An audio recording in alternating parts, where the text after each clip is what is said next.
Bonjour à tous, merci de suivre Instant Vérité dans Matin Bonheur.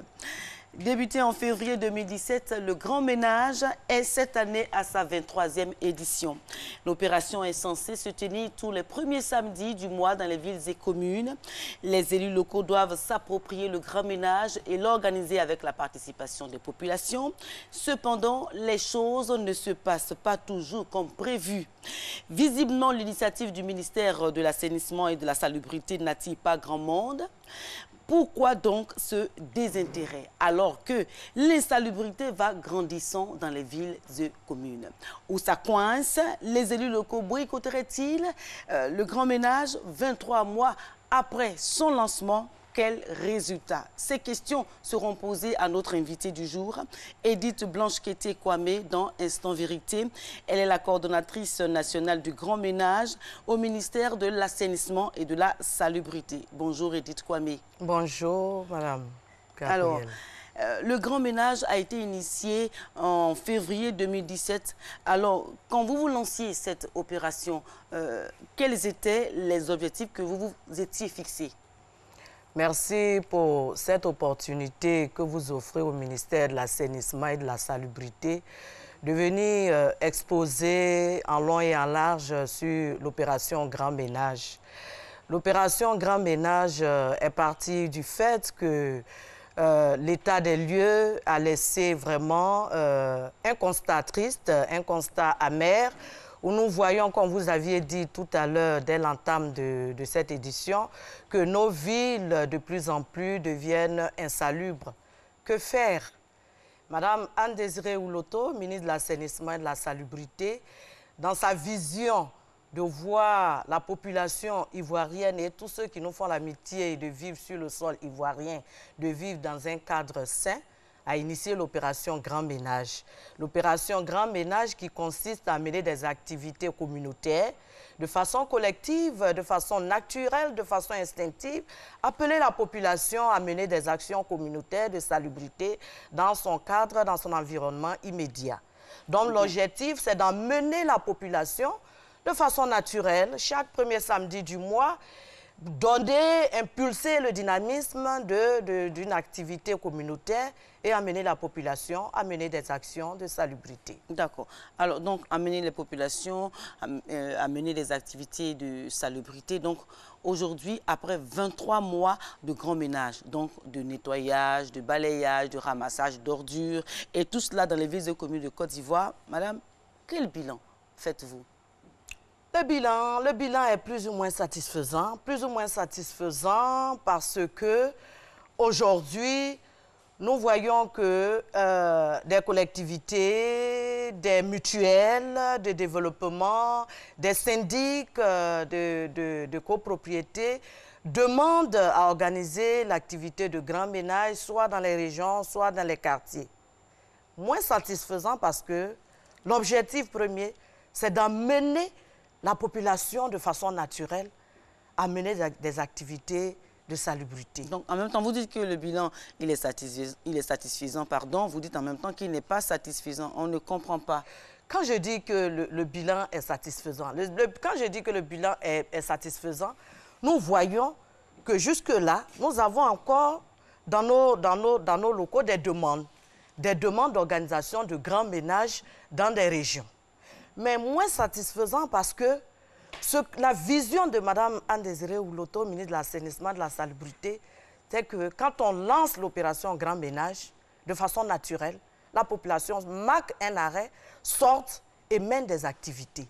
Alors, mais ce n'est pas ce que nous constatons. Alors, donc, on va se concentrer un peu sur le deuxième point, oui. Le bilan qui est moins satisfaisant, oui. Qui fait que les populations ne sortent pas d'emblée. Voilà, pour mener des activités de grand ménage à Abidjan et dans les villes de l'intérieur de la Côte d'Ivoire. Alors, selon vous, pourquoi jusque-là, cette opération de grand ménage n'a pas atteint sa vitesse de croisière? Pourquoi, selon vous? Pourquoi? Parce que, nous le disons, c'est un nouveau produit, c'est un nouveau concept, et que la population a déjà jusque-là acquis certaines habitudes, certains comportements que nous disons d'incivisme, où on se dit que c'est l'État qui doit le faire, c'est le maire que nous avions élu qui doit le faire, nous jetons tout partout et l'État doit le faire. Nous n'avons pas encore eu cette habitude-là de mener des actions de salubrité. On se dit qu'il y a des opérateurs qui doivent le faire, il y a des gens qui sont payés pour le faire, alors que pour notre santé, pour notre vie, pour notre hygiène, est-ce que nous avions besoin d'attendre que le ministère vienne nettoyer ou bien que le maire que nous avions élu vienne nettoyer? Bon, madame, on va poser le problème vraiment simplement. Oui. Vous savez, l'insalubrité en Côte d'Ivoire, on sait ce que ça peut causer comme maladie, dégâts et tout ça, comme vous le dites. Alors, expliquez-nous pourquoi les Ivoiriens ne se sentent pas concernés par cette opération importante qu'est le grand ménage. Pourquoi l'Ivoirien qui balaye son salon, qui balaye sa cour, n'arrive pas à balayer peut-être la ruelle du quartier? Pourquoi? Dites-nous, qu'est-ce qui se passe exactement?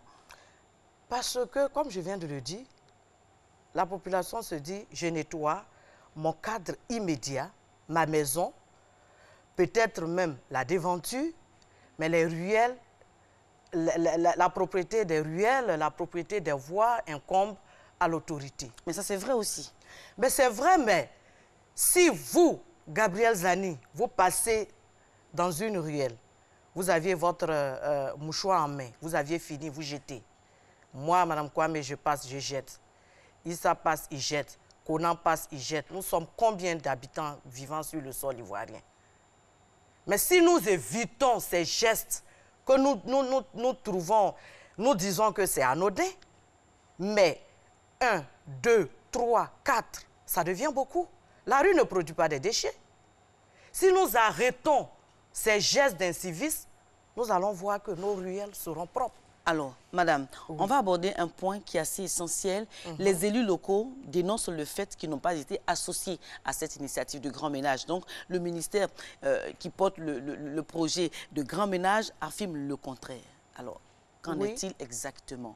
Le ministère affirme le contraire parce que avant l'opération, avant de lancer le concept, il y a eu des consultations sectorielles.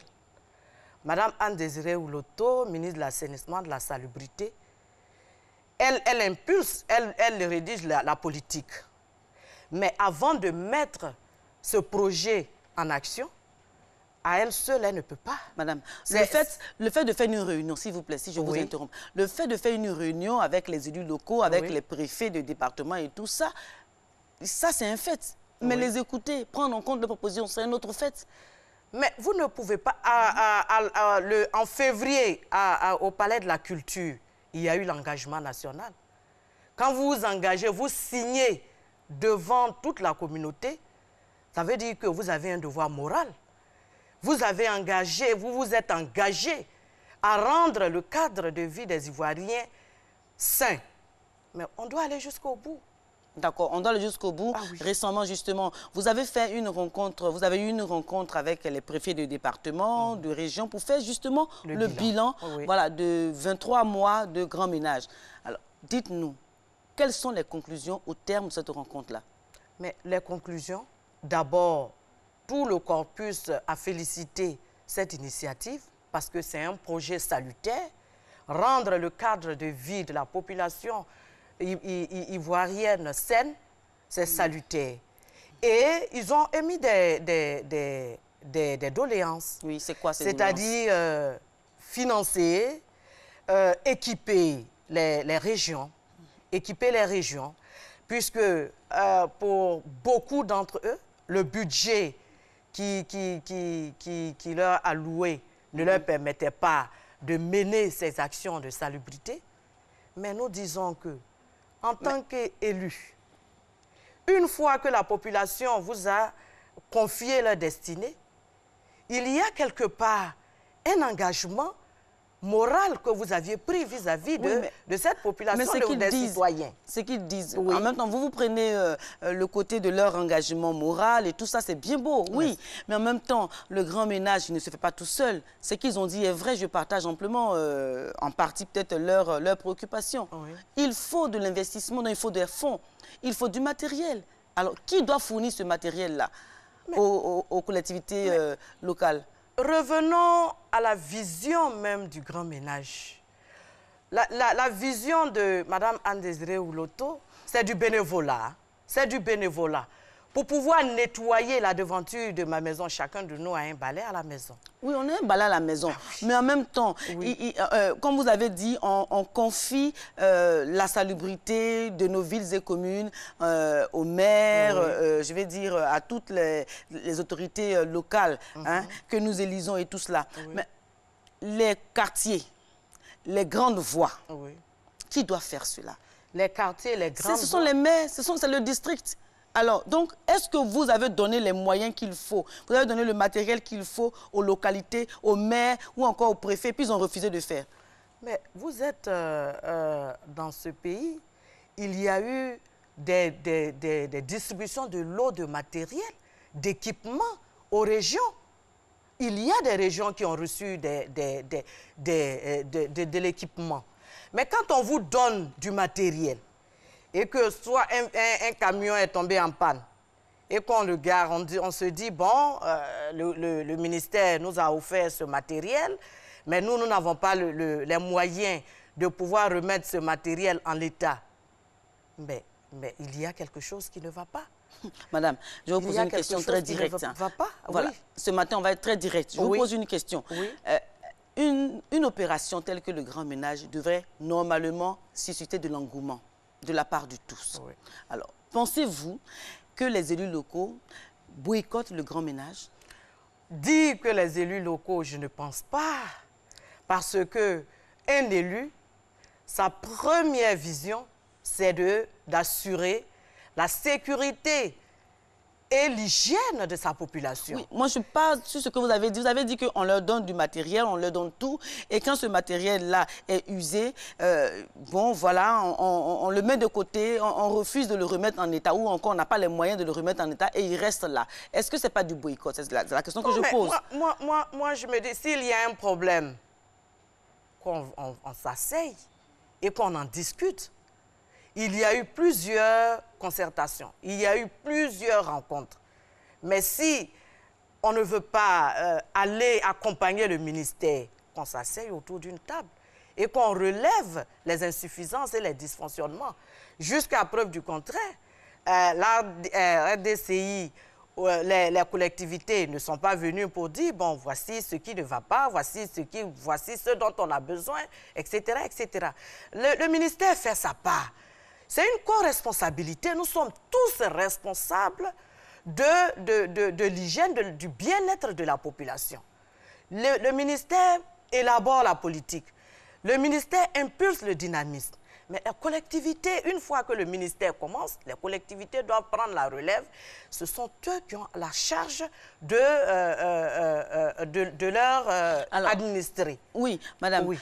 Mais en même temps, ce que vous dites, peut-être qu'il y a une partie de vérité dedans, mais la question, c'est qu'après 23 mois, 23 mois de lancement, 23 mois de grand ménage dans quelques villes et communes de Côte d'Ivoire, l'opération reste encore timide. Vraiment très timide.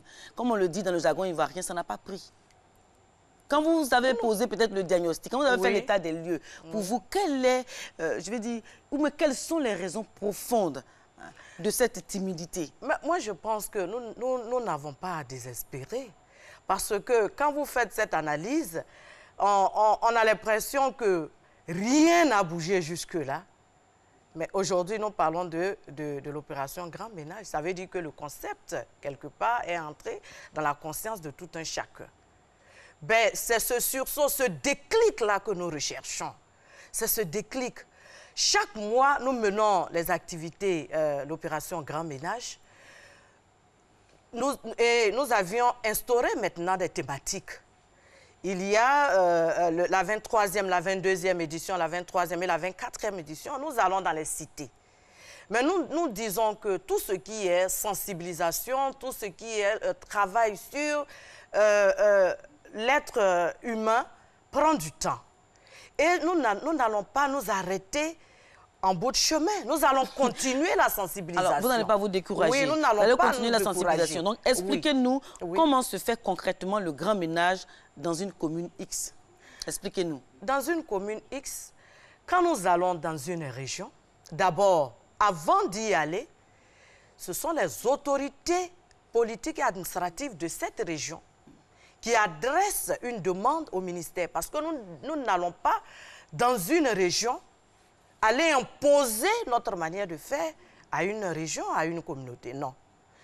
Quand les autorités locales écrivent, demandent l'opération de grand ménage, nous allons d'abord, dans cette région, mener des séances de travail avec les autorités pour voir comment eux, ils veulent que nous organisons le grand ménage. Et ensemble, nous coordonnons. Nous sommes une coordination.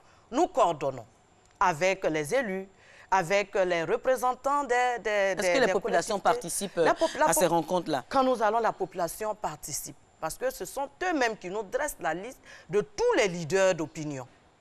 Et avec les chefs traditionnels, les guides religieux, nous menons les séances de travail. Et maintenant, nous nous déplaçons. Nous nous déplaçons et chaque fois que nous allons dans une région, il y a l'équipement qui accompagne. Madame la ministre offre du matériel pour permettre à la collectivité de continuer. Alors, donc si c'est aussi facile, comme vous l'expliquez, c'est facile, on fait un courrier, on adresse au ministère de l'assainissement, de la salubrité. Oui. Ensuite, le ministère vient évaluer, faire l'état des lieux de l'insalubrité peut-être dans la commune pour savoir les besoins, les préoccupations des uns et des autres. Et ensuite, on fait le grand ménage. Voilà, un premier samedi du mois. Alors, pourquoi, dites-nous, dans combien de localités vous ont déjà sollicité? Voilà. Nous avions une dizaine où nous avions déjà organisé et installé des comités régionaux. Il y a encore des comités, des communes, des localités qui nous sollicitent avec la fusion, le fonds, la Nassur. Oui. Voilà, c'est ce qui a mis un peu de temps mort pour pouvoir reprendre et puis... Vous avez dit une dizaine de localités. Oui. Madame, il y a 200, oui. il y a 31 régions, il y a 201 communes en Côte d'Ivoire. Oui. Comment, sur 31 régions, 201 communes en Côte d'Ivoire, il n'y a que 10 localités seulement qui vous sollicitent? Comment pouvez-vous expliquer cela? Non, mais quand 10 localités nous sollicitent, quand nous installons un comité régional de salubrité, la région, à son tour, va organiser les départements pour pouvoir installer des comités locaux. Madame, j'ai l'impression que ce matin... Oui, allez-y, finissez. Maintenant, une fois que ces comités sont installés, ces comités font la relève et organisent les grands ménages. Mais quand vous dites qu'il y a une dizaine, mais il faudrait que les autres prennent la relève et suivent l'exemple. Nous attendons qu'on nous sollicite, nous attendons qu'on nous écrive.